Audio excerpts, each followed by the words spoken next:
Minutes past the top of the hour, and an employee who gunned down 8 people at a San Jose, California rail yard and then killed himself as law enforcement rushed in had actually talked about killing people at work more than a decade ago, according to his ex-wife. And the attacker was identified as 57-year-old Samuel Cassidy. Investigators offered no immediate word on a possible motive, but his ex-wife said he used to come home from work resentful and angry over what he perceived as unfair assignments. Now, also in court documents, an ex-girlfriend, because they had later got divorced, an ex-girlfriend described Cassidy as volatile and violent with major mood swings because of bipolar disorder that became worse when he drank heavily. We turn that down just a little bit. Thank you. But it's very tragic because it's a mass shooting. Right. You've got 9 families now that have lost loved ones. He killed himself as well. Just very sad all the way around. And it's my cousin's job. So he went out there. He's actually knows all of the people that were killed, and 6 of them he was really close to. So shout out to my cousin Jermaine. He just went out there. I guess he's gone on his way out there now, or he either left last night. But Sorry to hear that, man. Yeah, and I mean a lot, and the people knew this man, the shooter. So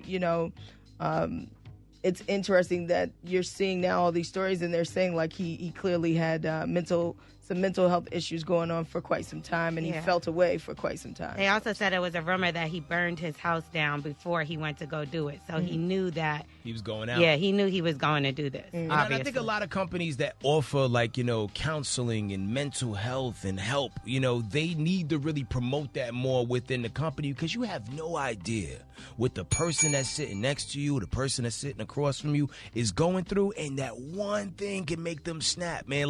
For him to be talking about that as long as he's been talking about it, like if she said 10 years ago, and for him to just do that now, he's been repressing this for a long time, but the proper help could have got him right. Yeah, and I'd be interested to see, again, he talked about unfair assignments. I'd also be interested to see the type of treatment he was receiving from management or other people around him.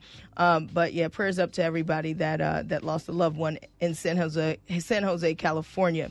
Let's take it to climate control, where climate activists, this is an interesting story to watch.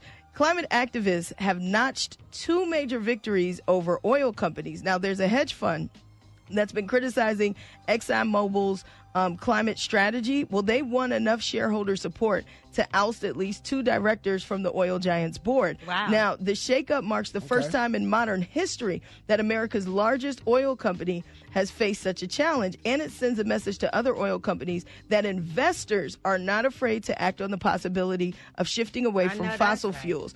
And that's a good thing, because basically these companies, they've got their boards. When you get enough shareholders in position where you can oust a board member, having a board, now they have 2 board seats. You have climate control activists sitting on an oil company's board. Let me see what we're doing. What's going on here? That's how you make change right there. Yeah, the power of investing, man. Can they get the gas prices just to go down? I'm just trying to get the unleaded down. Hey, we'll have to see, but that's a big deal. Get you a Tesla. You won't have no gas prices to worry about. Speaking of big money, $80,000 low. Amazon CEO Jeff Bezos is announcing he will officially leave his post on July 5th. Bezos says the date was chosen because Amazon was incorporated on July 5th, 1994.